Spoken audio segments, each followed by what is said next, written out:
네, 사순절을 여러분 우리 모두가 지금 지나고 있는데 십자가와 부활의 은혜가 정말 우리들에게 큰 거예요. 소망이죠. 이 십자가와 부활의 은혜를 누릴 수 있기를 바랍니다. 우리가 죄에서 또 우리 연약함에서 또 어떤 미래에 불통함에서 이런 십자가 부활 중요합니다. 사순절입니다. 지금 우리가 시대를 보면 화려하면서 어두워지잖아요. 그런 걸 느끼십니까? 굉장히 화려한 세상이잖아요. 뭐 어떤 우리가 시선만이 아니라 그 내면도 마찬가지예요. 사람들이 화려하고 세상이 화려한 건 사실이죠.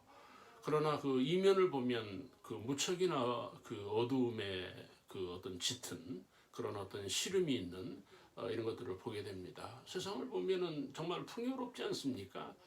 우리가 이 그 풍요의 어떤 정점에 있는 겁니다.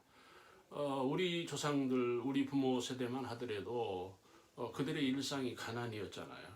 가난의 눈물, 가난의 고통, 가난의 이별, 가난의 상처, 지울 수가 없었죠. 그러나 지금은 우리가 그런 가난이 없잖아요. 먹는 문제가 없잖아요. 사는 문제 다 뭐 잘 살고 있는 겁니다.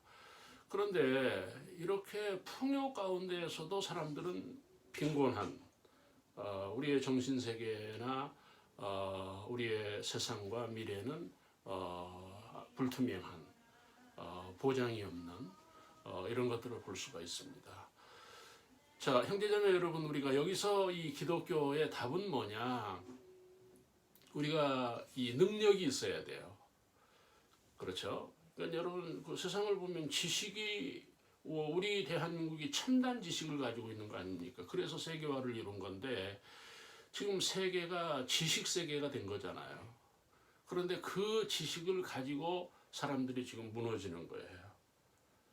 그런 거. 지식인들이 어리석고 또 지식인이 세상의 문제를 풀지 못하고 해결하지 못하고 그런 문제. 또 지금 우리가 사는 세상은 기술 세상이라고 볼 수 있어요. 첨단 기술이죠. 그러니까 그 첨단 기술이 지금 현재 그 미국을 중심으로 해서 이스라엘과 한국, 과거에는 미국과 러시아, 그 유럽, 이 패턴이 지금 바뀌어서 첨단 기술에 한국이 들어가 있는 거예요. 일본을 그래서 앞선다는 얘기를 하는 거거든요. 기술이 우리나라 고기술이 있다는 겁니다. 첨단 기술이 있다는 거예요. 그래서 미국이 우리를 잡는 거고 러시아가 우리를 함부로 못하는 거예요. 중국도 우리를 파트너로 보는 거예요. 그런 것들이 다 뭐냐? 정치적인 문제가 아니고 그들이 가지고 있지 않는 고지식 또는 첨단 기술을 우리가 대한민국이 소유하고 있다는 겁니다. 그런데 여러분 이렇게 고지식 고기술을 가졌음에도 불구하고 문제는 뭡니까? 연약하다는 거예요. 사람들은 연약하고 무너지고 자살하고 우울하고 그런 거예요. 여러분 이런 문제를 어떻게 봐야 되느냐 할 때 소망이 없는 거예요. 지식이 있어도 소망이 없고 돈을 가지고도 소망이 없는 거예요. 소망을 보지 못하는 거예요. 오늘 본문을 보시면은 예수의 권능이 나옵니다. 우리가 예수 권능이 필요한 거예요. 옛날에 저희들 신학하고 그 30년, 40년 전에는 방언, 예언, 은사가 중요하다고 그랬잖아요. 여러분 그런 거 아니에요. 지금 우리들에게 예수 권능이 필요한 거예요. 예수 능력이 필요하다는 겁니다. 자, 형제자매 여러분, 여러분은 예수 능력이 있습니까? 여전히 돈 능력입니까? 여전히 무슨 우리가 그 육신의 능력입니까? 물질 능력입니까? 그거 가지고 버티지 못한다는 거예요. 모두의 말씀을 드렸듯이 화려한데 어두워지는 세상. 모든 것을 다 가지고 어리석은 세상. 어떻게 왜 그 능력이 무엇입니까? 그걸 어떻게 감당합니까? 어떻게 풀어야 됩니까? 여러분 오늘 이 본문을 보시면은 가룟 유다 곧 예수를 판 자라. 예수를 팔았다는 거예요. 제자가, 유다가. 잘 아시죠? 유다는 누굽니까? 우리가 유다일 수 있는 거예요. 예수를 파는 거예요.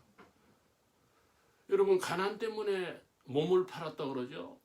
가난 때문에 일본의 식민지로 팔려간 거죠. 가난 때문에 독일의 간호사랑 농부로 광부로 간 거 아닙니까? 가난 때문에 우리가 이 부모님들이 얼마나 많이 팔렸습니까? 우리의 젊은이들이. 그러나 여러분, 우리 시대의 문제는 뭡니까? 이렇게 풍요롭고 부유한 첨단 지식 세계에 살면서 이제는 뭐예요? 예수를 파는, 예수를 감당하지 못하는 거예요. 이런 세상이 된 거예요. 왜 그렇습니까? 물질로, 인간의 지식으로 예수를 감당할 수 없다는 거예요. 믿음을 지킬 수 없다는 겁니다. 그런 의미를 여러분 잘 생각을 해야 돼요. 그래서 부활의 능력, 십자가의 능력을 우리가 가져야 된다는 말씀을 드리는 거고요.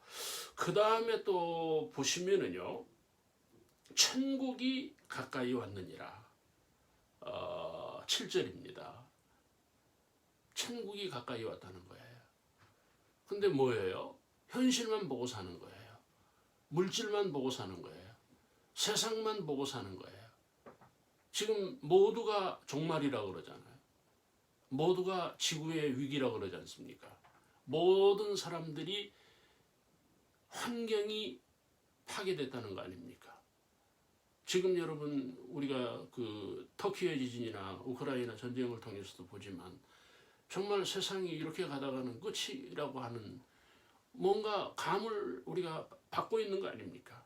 그럼에도 불구하고 사람들은 천국에 무관심한, 여러분, 우리가 저도 많이 살면 얼마나 살까요? 제가 한 20년 살까요? 그러면 지금 현재 우리가 생각해야 될 게 뭡니까? 20년 죽음 후를 생각해야 될 거 아니에요. 근데 그럴 여유가 없는 거예요. 그럴 능력이 없는 거예요. 여러분, 천국을 향해서 갈 능력이 없는, 예수를 팔았다는 말씀을 드렸죠.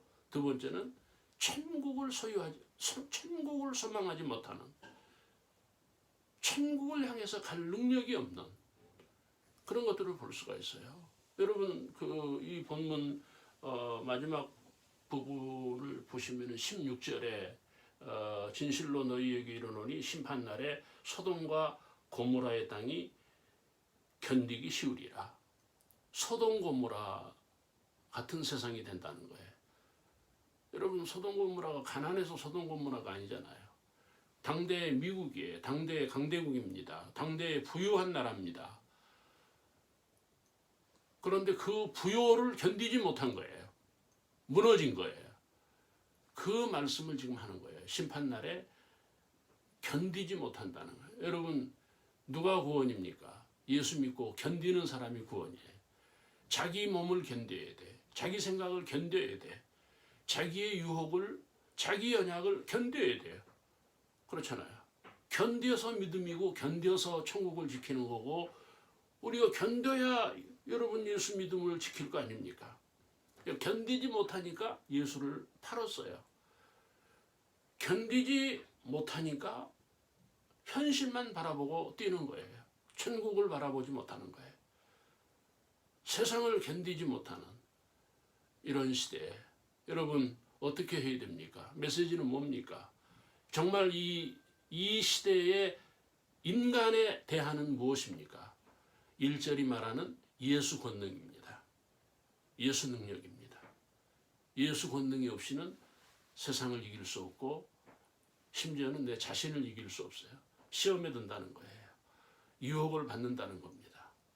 여러분, 이 사순절에 우리가 우리의 믿음을 강화해서 우리가 능력 있는 권능 있는 그런 믿음에 굳게 서서 이런 위기 역사에서도 소망을 갖는 축복으로 사는 승리하기를 주의 이름으로 축원합니다.